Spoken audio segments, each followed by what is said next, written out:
기도하겠습니다. 아멘. 그렇게 무덥던 악명이 높았던 그 어스틴의 무더운 날씨가 지나갔습니다. 제가 올해가 작년에 이사를 오긴 했는데 올해가 제가 처음으로 어스틴의 무더운 날씨를 경험했던 첫 해였습니다. 제가 얼마나 많이 들었는지 몰라요. 여름 정말 덥습니다. 뜨겁습니다. 죽을 만큼 힘듭니다. 그래서 역시 덥더라고요. 역시 덥고 뜨겁더라고요. 근데 이제 언제 그러냐는 듯이 쌀쌀한 바람이 좀 불어오고 있습니다. 조석간 기온차도 심한데 여러분 건강하시길 바랍니다. 건강하세요. 제가 이틀 전에 이런 일이 있었습니다. 아침에 이제 눈을 떴는데 갑자기 시력이 안 돌아왔어요. 막 뿌옇게 돼가지고 오후 한 2시 좀 넘어서까지 제가 시력이 잘 안 돌아왔습니다. 그래서 정말 뿌여가지고 물론 사물이 뭔지는 알겠는데 책을 볼 수도 없고 뭐 작업을 할 수가 없더라고요. 그래서 약을 먹었어요. 약을 먹고 잠을 잤습니다. 좀 나아질까 싶어서. 근데 안 나아지더라고요. 안 나아졌는데 지금 많이 나아졌는데 그때는 정말 좀 힘들었던 것 같습니다. 여러분 더욱 건강하시길 바랍니다. 건강하셔야 됩니다. 특별히 이 미국이라는 곳에서 이민자의 삶을 살아가는 삶이 녹록지 않은데 건강하셔야 됩니다. 이렇게 서로 축복하며 인사했으면 좋겠습니다. 건강하세요. 건강하세요. 제가 말씀을 준비하고 묵상하는 가운데서 여러분 삶이 어떨까라는 것을 좀 생각해 보았어요.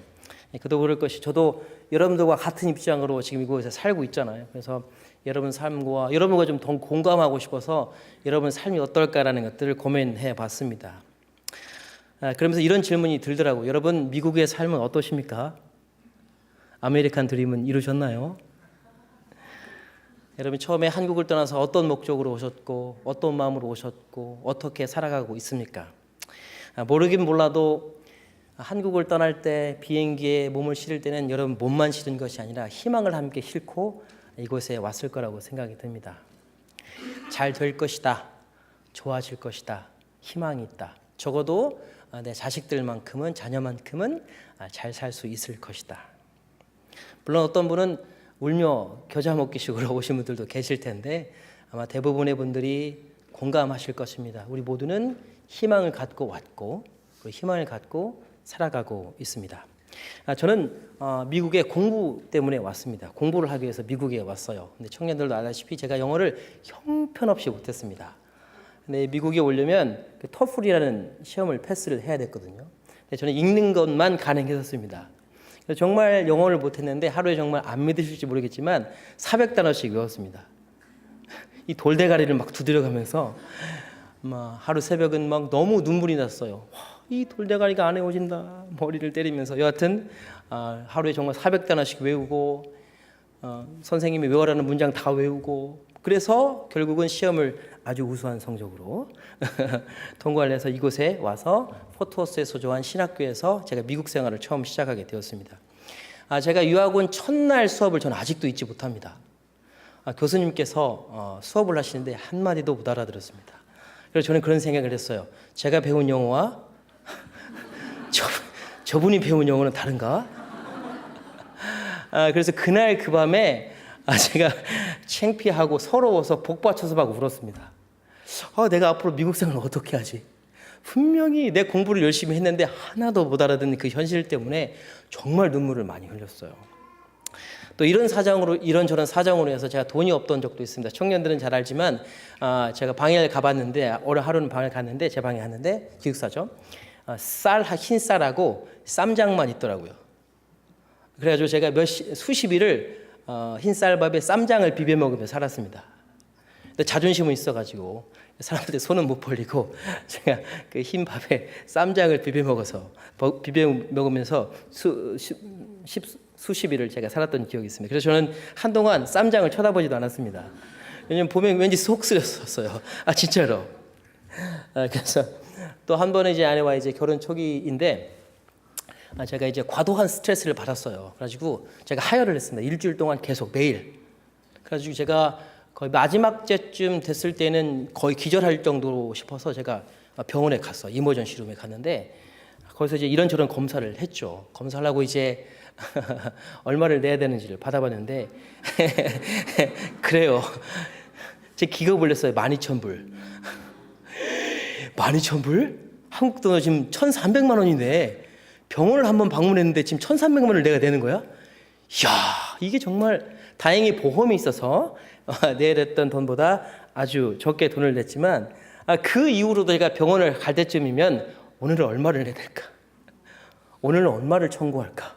이런 생각 때문에 제가 한두 번 고생한 게 아닙니다. 물론 보험이 있어서 다행이긴 합니다. 학교를 졸업하고 제가 OPT를 신청했습니다. 근데 학교에서 다행히 저에게 신분을 해결해 준다고 했었어요. 그런데 사인만 하면 되는데 이 모든 게 갑자기 어그러졌어요. 그래서 제 신분이 붕 떴습니다. 그래서 그때 이제 생각을 했죠. 선교를 다시 나가야 되나? 나는 어디로 가야 되나? 그런 생각을 했습니다.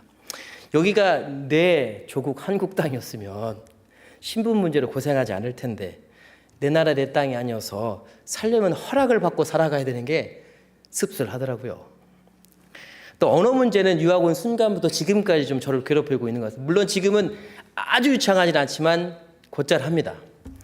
영어가 안 되어서 한때는 정말 하고 싶은 말도 못한 적도 많았습니다. 너무 하고 싶은 말은 산더미 같은데 그 말을 하지 못해 정말 꿀먹은 벙어리가 되었었어요. 저 꿀을 좋아하지 않습니다. 근데 꿀먹은 벙어리가 되어서 정말 아무 말도 못하고 정말 참 겸손하게 조신하게 있었던 적이 있었습니다. 어떤 연구 결과에 따르면 조직 안에서 20%가 같은 인종이 되어야 자신의 목소리를 낼 수 있다고 합니다. 10명 중에 2명이 한국인이 되어야 비로소 내가 권리를 갖고 당당하게 말할 수 있다는 것이죠. 반대로 그렇지 않으면 아무리 불이익을 당해도 불이익을 감수하고 살아갈 수밖에 없는 게 미국에 사는 우리 이민자의 삶이 아닐까라는 생각이 듭니다. 그래서 많은 이민자 분들께서 적응 장애를 앓고 있다고 해요. 그래서 우울증도 겪고 불안 증세도 겪고 대인 기피라든지 회피라든지 그리고 여러 가지 공격적인 행동들을 하곤 한다고 합니다. 제가 이스트 텍사스에 위치한 타일러에 산 적이 있습니다. 거기 살 때 이제 가족들이 이제 저녁을 먹으러 식당을 갔는데 거기에 이제 앉아 계신 분들이 저희들 정말 뚫어지게 쳐다봤던 아주 눈총을 제가 경험을 했습니다. 마치 동물원의 원숭이처럼 저희들이 계속 쳐다보더라고요. 처음 보셨나 봐요, 이런 동양인들. 그리고 좀 아내와 점심 식사를 갔는데 그 두 분께서 계속 저희들을 보시는 거예요, 이렇게. 그래서 속으로 생각이 들었어. 내가 여기서 살아야 되나? 내가 한국의 삶이 이러지 않을 텐데. 그런 생각을 했습니다. 여러분도 잘 아시는 것처럼 제가 아이가 5이 있습니다. 아이가 5이 있는데 제가 아이 생각하면 아이만 하면 좀 방구 좀 낍니다. 아이 5을 키우고 있는데 아이들이 자라가면서 영어를 이제 좀 잘하게 되더라고요. 그러면서 이제 큰애가 하루는 이렇게 얘기하더라고요. 아빠 영어 못하는 것 같아. 내가 단어는 좀 더 많이 알아. 이러면서 앞으로 이제 나이가 들면 더 차이가 날 텐데 아이들과 좀 커뮤니케이션 하면서 어려울고 힘든 시기를 지날 때 좀 상담도 좀 해주고 싶고 같이 공감도 좀 해주고 싶고 그럴 텐데 어떡하나라는 생각이 들기도 하고 특별히 제 딸이 이제 남자친구가 생겼을 때 꼭 조언을 좀 해주고 싶어요. 아빠 같은 사람은 안 된다. 이런 얘기들 깊은 얘기를 좀 나누고 싶은데 그러지 못하면 어떻게 하나라는 생각이 들고 언어의 단절 때문에 서로 힘들어하면 어떻게 하나라는 생각이 들기도 합니다. 예전에는 아이들이 I'm Korean이라는 말을 했어요. 그런데 요즘 아이들이 이렇게 물어봅니다. Am I Korean? American? 그럼 이렇게 대답하죠. 아빠와 엄마의 뿌리는 한국이야. 그래서 너의 뿌리는 한국이고 스테러스상 너는 아메리칸이야. 이렇게 설명을 해줍니다. 이제 아이들이 좀 더 크게 되면 이제 정체성의 혼란을 겪기도 할 거예요. 그리고 많은 어려움을 또 겪기도 할 거고 그리고 또 동양인이기 때문에 어쩌면 또 차별을 당하는 경우도 있을 겁니다. 그래서 이런저런 고민들이 들고 또 기도하는 저의 모습을 발견하게 되는 거죠. 미국에서의 삶은 정말 감사한 것이 참 많았습니다. 그러나 여전히 이방인이라는 현실은 좀 변하지 않는 것 같아요. 여러분들의 미국의 삶은 어떻습니까? 다들 웃고 계시지만 마음 한켠으로는 아픈 상처들이 다 있으실 거예요. 다들 겉으로는 아무렇지도 않은 척 하지만 말하지 못할 고민들, 아픔, 상처 한두 개쯤은 다 가지고 계실 겁니다. 어느 정도 사회적 위치를 이루고 사는 것 같지만 여전히 미래에 대한 불안함과 내면의 불안함들이 여전히 공존해 있고 여전히 변하지 않는 남편, 여전히 변하지 않는 아내, 산산이 부서져 버린 기대들, 아이들에 대한 걱정들, 연약해지는 몸과 마음과 정신, 그리고 변하지 않는 현실의 커다란 벽들. 그래서 미국에 살다 보면 다들 애국자 되고 교회에 나가는 말이 허튼 말이 좀 아닌 것 같아요. 그만큼 이민자로서 살아가는 삶이 녹록지 않다라는 것이죠. 그래서 서로 이렇게 축복했으면 좋겠습니다. 주먹을 딱 쥐고 열심히 살아서 고마워요. 시작. 열심히 살아줘서 고마워요. 열심히 살아줘서 고맙습니다. 오늘 본문의 저자는 다윗입니다. 여러분들 잘 아시는 것처럼 다윗은 평범한 삶을 살지 않았습니다. 정말 파란만장한 인생을 살았습니다. 16세에 처음으로 이스라엘의 왕으로 기름 부음 받았음에도 불구하고 그 이후로 줄곧 장인어른인 사울로부터 쫓기는 삶을 장장 10년 동안 살아갔습니다. 밑바닥 인생을 산 거죠. 얼마나 힘들었든지 8절에는 자신이 스올에도 있어봤다고 합니다. 스올은 죽은 사람들이 거하는 곳이 스올입니다. 그만큼 자신이 사울로부터 쫓겼던 그 인생이 차라리 정말 죽은 자의 삶과 같다라는 것. 그것을 다윗은 스올이라고 표현하고 있는 것이죠. 얼마나 처절했으면, 얼마나 끔찍했으면, 얼마나 절망스러웠으면 자기가 죽은 자들이 있는 그곳에 거했다라고, 장장 10년 동안의 삶이 그랬다라고 다윗은 고백하고 있는 거죠. 다윗은 살기 위해서 정말 많은 노력을 했습니다. 블레셋 땅 가드로 갔고 그곳에서 사울의 손을 피해서 블레셋 땅 가드로 갔습니다. 근데 가드는 골리앗의 고향입니다. 그래서 사람들이 다윗이 골리앗을 죽인 걸 알고 죽이려 하자 다윗은 미친 척을 했습니다. 얼마 전까지는 그 골리앗을 붙들었던 멋진 장소였는데 자신의 삶을 연명하기 위해서 미친 척을 하고 있는 다윗을 상상해 보십시오. 그리고 자신의 삶이 연명되었다는 걸 느꼈을 때 얼마나 불쌍했을까요? 자기 자신이 처량했을까? 다윗은 수많은 동굴로 숨어들었습니다. 아시는 것처럼 동굴은 사람들이 사는 곳이 아니고 짐승들이 사는 곳입니다. 그것도 아랑곳하지 않고 자신의 삶을, 자신의 목숨을 부지하기 위해서 동굴이든 어디든 숨어들었던 삶이 바로 다윗의 삶이었습니다. 살아남기 위해서 이곳저곳 유리방황했고 자신의 목숨을 살리기 위해서 다윗은 모든 것을 다 했죠. 다윗의 이런 노력과 처지를 본문은 다음과 같이 말하고 있습니다. 139편 9절 전반부입니다. 함께 봉독합니다. 시작. 내가 새벽 날개를 치며. 다윗이 사울의 손에 피해서 도망 다녔던 삶을 적절하게 비유하는 말입니다.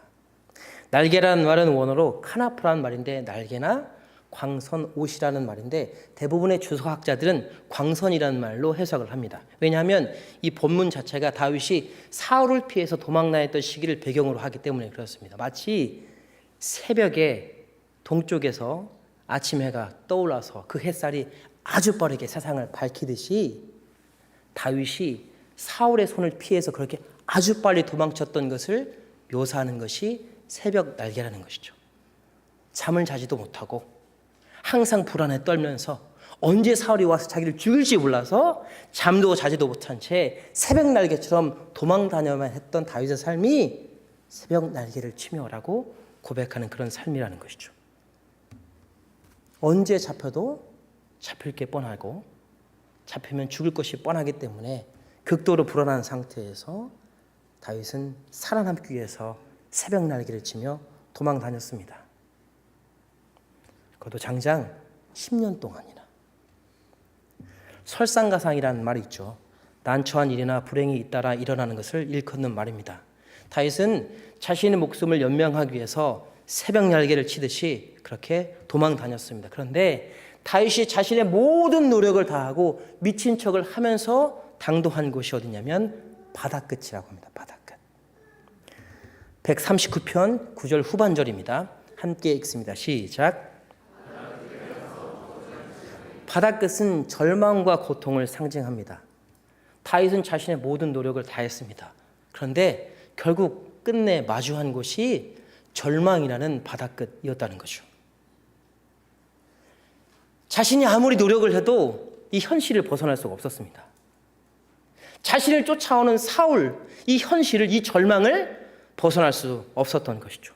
자신이 새벽 날개를 펴고 희망을 갖고 아무리 날아오르려고 해도 결국 고작 당도한 곳이 바닷끝 절망이라고 본문은 말해주고 있는 것입니다. 그래서 다윗은 자신이 이스라엘의 왕으로 기름 부음 받았다는 희망과 현실이라는 절망 사이에서 큰 괴리감에 고통했을 것입니다. 나는 분명 하나님의 부름받은 이스라엘의 왕인데 지금 나의 처지는 사울에게 쫓겨서 언제 죽어도 이상하지 않을 그런 인생. 매 순간 불안에 떨면서 공포에 떨면서 언제 죽지 난 살아야 다라고 살아갈 수밖에 없는 그런 인생 가운데서 다윗은 고민하고 고통스러웠을 것입니다. 그것도 장장 10년이라는 시간 동안. 그래서 다윗은 어쩌면 하나님이 자신을 버렸을지도 함께하지 않는다고, 그리고 자신의 고통을 외면한다고 생각했을 수도 있습니다. 마치 우리처럼 말이죠. 우리 또한 미국에 와서 새벽 날개를 치듯이 부지런히 살아왔습니다. 살아남기 위해서, 누구보다 잘 살기 위해서 정말 새벽 날개를 치고 분주하게 살아왔고 앞으로도 살아가게 될 겁니다. 언어의 문제를 넘어서기 위해서, 이민자로서의 차별을 넘어서기 위해서, 문화의 어려움을 넘어서기 위해서, 미래의 불안을 넘어서기 위해서 우리는 정말 최선을 다해 살았고 앞으로도 그렇게 될 것입니다. 정말 살아남기 위해서 다윗처럼 새벽 날개를 치고 우리는 살아왔고 살아가게 될 것입니다. 남보다 더 일찍 일어나서 더 많은 시간을 투자해서 우리의 삶을 살아내기 위해서 노력했습니다. 몸이 부서져라고 일했고 몸이 부서져라고 공부했습니다. 그 가운데서 남들이 모르는 슬픔도 가슴으로 삼켜냈고 그렇게 슬픔과 아픔을 마음에 묻고 살아온 세월도 아마 다윗처럼 10수년 아닙니까? 거기 남들이 알까봐 내 아픔과 상처를 들킬까봐 가슴을 졸여가며 살아왔던 시간도 있습니다. 겉으로는 아닌 것 같지만 우리 마음은 정말 썩어 문드러져서 그 아픔과 슬픔과 눈물을 삼키며 살아온 그 시간. 우리가 다윗처럼 새벽 날개를 펴고 결국 도달하는 곳이 우리 또한 바닷끝이라는 것을 잘 알고 있습니다. 여전히 바뀌지 않는 현실과 언어의 장벽들, 물질의 어려움들, 관계의 어려움, 부부간의 문제들, 삶의 문제들, 소액해지는 정신과 육체들, 여전히 바뀌지 않은 미국에 사는 이방인의 나의 모습. 그래서 우리가 하나님의 자녀라면 왜 이렇게밖에 살 수 없는가라는 회의를 갖기도 합니다. 왜 저 사람과 나의 인생은 다르지? 뭐가 다르지 도대체? 라고 생각하기도 하죠. 나 정말 몸이 부서져라 이만큼 일했는데, 이렇게 살아왔는데 내가 할 수 있는 최선 이건가? 내 손에 쥐어진 이것이 전부인가? 라는 생각을 하며 절망을 하기도 했습니다.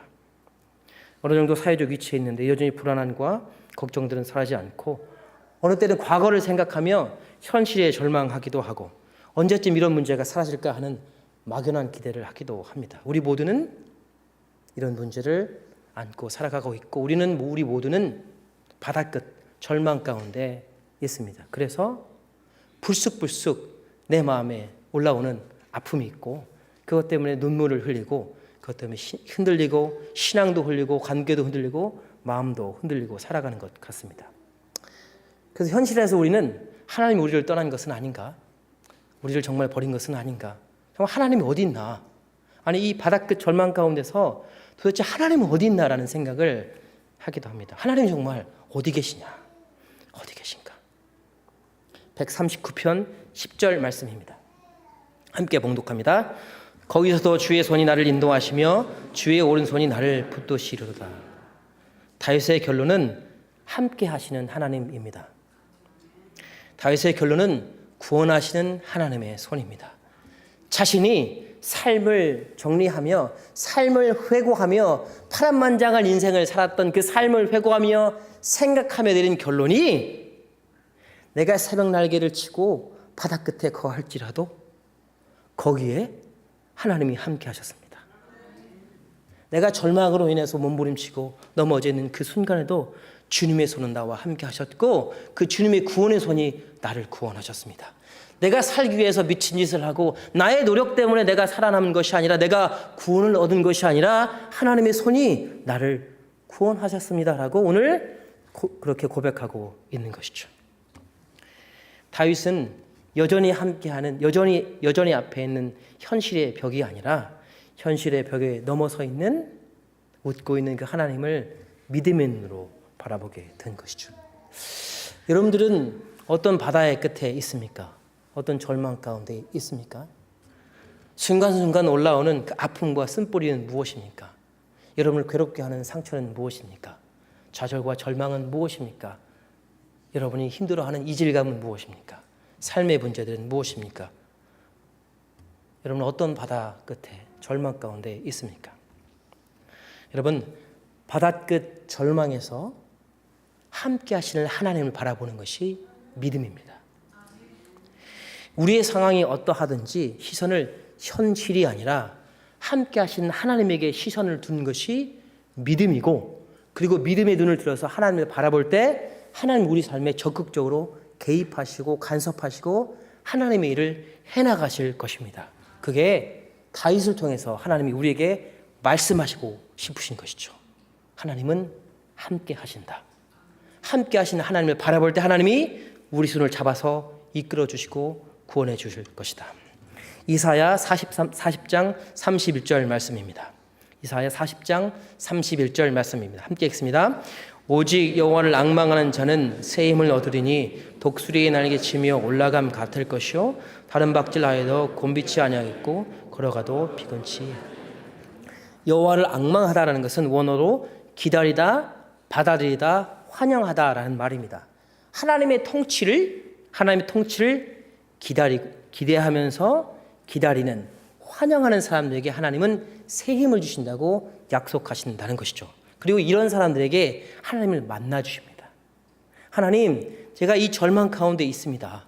현실의 벽의 문제 가운데 있습니다. 하나님 지금 저에게 오셔서 통치해 주십시오. 저는 하나님의 그 통치를 기대하며 기다리고 있습니다. 나의 새벽 날개를 접고 하나님의 오심을 기다리고 있습니다. 기대하고 있습니다. 라고 마음으로 삼고 하나님을 바라보는 사람에게 하나님은 함께 하신다는 것이죠. 그 사람을 하나님은 만나 주십니다. 그래서 현실의 벽이 아무리 높아도 하나님은 당신을 우리 손 안에 이렇게 꼭 안으시고 이 현실의 벽을 넘어서게 해주실 거라고 저는 믿습니다. 그게 오늘 다윗의 고백입니다. 그리고 이런 인생이 달려도 곤비치 않은 인생, 복된 인생 아니겠습니까? 하나님 때문에 살아가는 삶, 하나님 때문에 살아갈 수 있는 이유를 찾는 삶, 사람들이 아니라 남들의 기준이 아니라 남들이 원하는 삶이 아니라 남들에게 보이게 하는 삶이 아니라 하나님에게 보여주고 싶은 삶을 사는 삶, 하나님이 삶의 이유가 되는 삶, 어떤 상황에서도 하나님을 바라보는 삶. 그래서 하나님 품에 꼭 안겨서 하나님의 숨소리를 듣고 하나님의 말씀하심을 듣고 하나님의 품에 꼭 안겨서 하나님과 동행하는 그런 삶, 그런 삶이 복된 삶 아니겠습니까? 우리는 그동안 정말 많은 노력들을 해왔습니다. 누구도 부인할 수가 없습니다. 저도 마찬가지입니다. 하지만 그 노력의 결과가 바다끝이라는 것을 우리는 부인할 수가 없습니다. 여전히 변하지 않는 현실이 있기 때문에 그렇죠. 이제 우리는 이 바다끝에서 마주한 현실 가운데 둘 중에 하나를 선택해야 합니다. 바다끝 현실의 이 절망을 넘어서기 위해서 새벽 날개를 치고 아둥바둥 살아갈 것인가? 그래서 하나님이 없다고, 하나님이 없어도 된다고 살아갈 것인가? 내 손을 의지해서 내 손의 노력을 자랑하며 살아갈 것인가? 아니면 우리 새벽 날개를 접고서 현실 가운데 있는 믿음의 눈으로 하나님을 함께하는 하나님을 바라볼 것인가? 그래서 하나님의 나에게 오심을, 간섭하심을 기대하며 살아갈 것인가? 하나님의 손에 붙들려서, 그 구원의 손에 붙들려서 살아갈 것인가? 그래서 하나님만 자랑할 것인가? 우리는 이 둘 중 하나를 선택해야 합니다. 저는 아이들이 5이 있습니다. 아시는 거 놀라지 않으시네요? 좀 놀라주십시오. 다시 하겠습니다. 저는 아이들이 5 있습니다. 감사합니다. 제가 아이들 얘기하면 좀 방구 좀 낍니다. 아이들이 커가면서 아이들이 이제 자아가 강해지고 그러면서 이렇게 말다툼하는 일이 좀 잦아지더라고요. 그래서 아내와 제가 이제 규칙을 좀 만들었습니다. 이 규칙을 만든 이유는 뭐 억압하거나 강제하려는 것이 아니라 아이들이 어느 곳에 가든지 사랑받고 인정받고 존중받고 존귀함 받았으면 하는 바람에서 규칙들을 좀 만들었어요. 뭐 예를 들면 이런 겁니다. 밥을 먹기 전에는 반드시 기도하고 먹는다. 주일 예배는 반드시 드려야 된다. 거짓말하면 안 된다. 그리고 또 해야 할 것을 하고 놀아야 된다. 예를 들자면 뭐 학교 다녀서 손을 씻고 옷을 벗고 빨래통에 넣고 정리를 하고 청소를 하고 그다음에 놀아야 된다. 놀 때는 꼭 타임을 세팅해야 된다. 50분이다. 이렇게 더 넘어가면 안 된다. 이렇게. 그러면 이제 자유롭게 또 할 수 있게 놔줍니다. 근데 이제 가끔 아이들이 특별히 둘째가 실명은 거론하지 않겠습니다만은 이 둘째가 말을 안 들어요. 그러니까 첫째하고 셋째는 할 걸 하고 해야 될 것을 하고 그다음에 하고 싶은 걸 해요. 근데 이 둘째는 해야 될 것을 안 하고 하고 싶은 것만 하고 싶을 때가 있어요. 그래서 저랑 약간 부딪힐 때가 있습니다. 그럼 이제 설명을 해줍니다. 지성아, 죄송합니다. 우리 지성이 보면 사랑해 주세요. 예, 지성아, 아빠는 널 너무 사랑해. 그런데 이거 지켜야 돼. 이거 봐봐. 너 지금 지명이하고 지민이는 지금 놀고 있잖아. 게임 하고 있잖아. 다 할 걸 했으니까 그렇게 노는 거야. 너도 할 걸 해. 빨리 손 씻고 옷 벗고 빨래통에 넣고 그리고 게임하면 돼. 괜찮아. 그럼 이제 이렇게 말을 하면 가끔씩 더 튕길 때가 있어요. 얘가. 그럼 제가 이제 엄하게 대합니다. 너 이놈 어느 완전이야? 이렇게 하지 않고 엄하게 대할 때가 있습니다. 그러면 이제 이 지성이가 이렇게 말을 해요. Daddy, you hate me. Daddy, you don't love me. 그럼 그 얘기를 들으면 정말 가슴이 미어지는 것 같아요. 저는 이제 그런 마음이 없어요. 마음이 없고 정말 사랑해요. 사랑하고. 그럼 이제 또 이야기를 하기 시작합니다. 지성아, 나 널 싫어하는 게 아니야. 난 정말 너무 사랑하고 너가 정말 잘 됐으면 좋겠어. 그래서 이렇게 했으면 좋겠어. 그리고 이제 아이를 향해 제가 손을 뻗습니다. 이리 와. 안겨 아빠한테. 사랑해 아들. 이렇게 하면은 지성이가 머뭇거립니다. 고집을 막 부리고 그럼 또 거기서 이제 설명을 하기 시작해요. 지성아, 네가 왜 여기를 와야 되는지 막 설명을 막 해줍니다. 이리 와. 아빠가 널 너무 사랑해. 오기만 해 그냥. 오기만 해. 그러다 보면 이제 갈등을 하다가 못 이긴 척 와서 안깁니다. 그럼 이제 지성이를 꼭 안아주고 제가 귀에다가 대고 이렇게 말하죠. 지성아, 사랑해. 진짜 많이 사랑해. 그리고 제가 아이들이 뱃속에 있을 때부터 불러줬던 찬양이 있습니다. 하나님은 너를 이 찬양이 있는데 아이들 이제 뱃속에 있을 때부터 제가 불러줬거든요. 그래서 지금도 막내가 울면 이 찬양을 부르면 아이가 울음을 그치고 저를 바라봅니다. 그래서 이렇게 찬양을 불러줍니다. 하나님은 아주 자주 하지 않고 어쩌다 한 번씩 알겠죠? 그리고 나서 마지막으로는 제가 기도를 해줘요. 지성아, 하나님 정말 너를 사랑하시는 기도로 마무리를 합니다. 제가 안아줄 때도 있지만 이렇게 바로 안아주지 않고 팔을 펴고 기다릴 때가 있습니다. 다가올 때까지 기다리는 거죠. 왜냐하면 서로에 대한 신뢰 때문에 그렇습니다. 아버지가 이럼에도 불구하고 나를 용서하고 이해하고 기다리고 받아줄 거라는 아이의 저에 대한 신뢰. 그리고 저는 내가 이렇게 팔을 뻗고 있을 때 언제든지 나한테 와줄 거라는 저의 아이에 대한 신뢰가 있어서 이 신뢰 때문에 아이를 바로 안아주지 않습니다. 아이 사이가 사실 얼마 안 되거든요. 제가 손만 뻗으면 잡을 수가 있어요. 근데 손만 뻗으면 닿을 수 있는 이 거리인데도 손을 펴고 잡지 않습니다. 오라고 해요. 왜냐하면 이 거리가 신뢰의 거리이기 때문에 그렇습니다.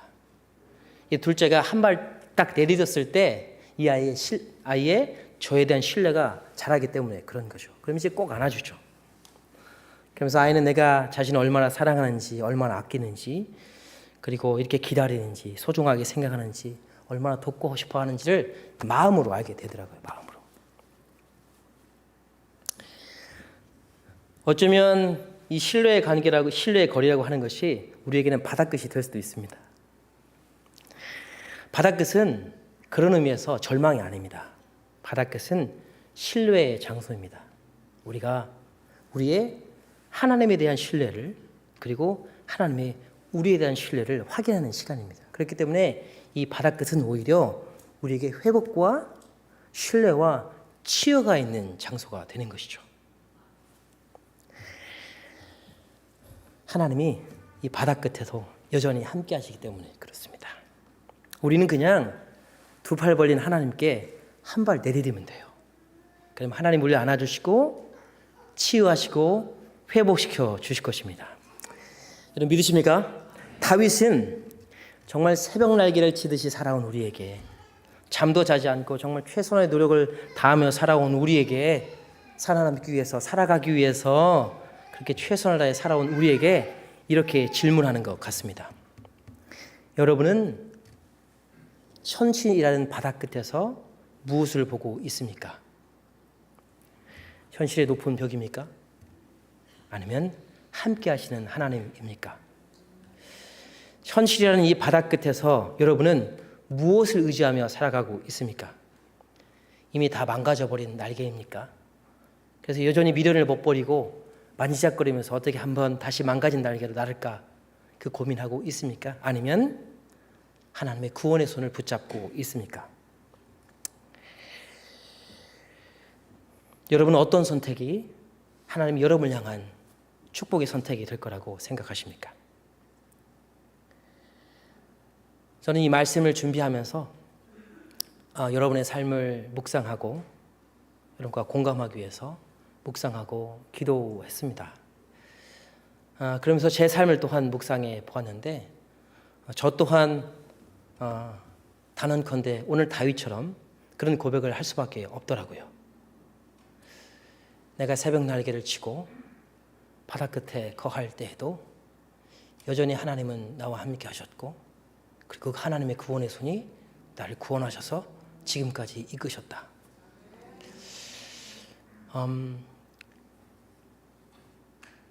나의 삶이 녹록지 않았지만 그럼에도 불구하고 이 폭풍 같은 삶을 잘 견뎌내게 해주신, 이 폭풍 같은 이 바다가 반석이 되어서 주님께 가게 해주신 것은 다 하나님의 은혜이다.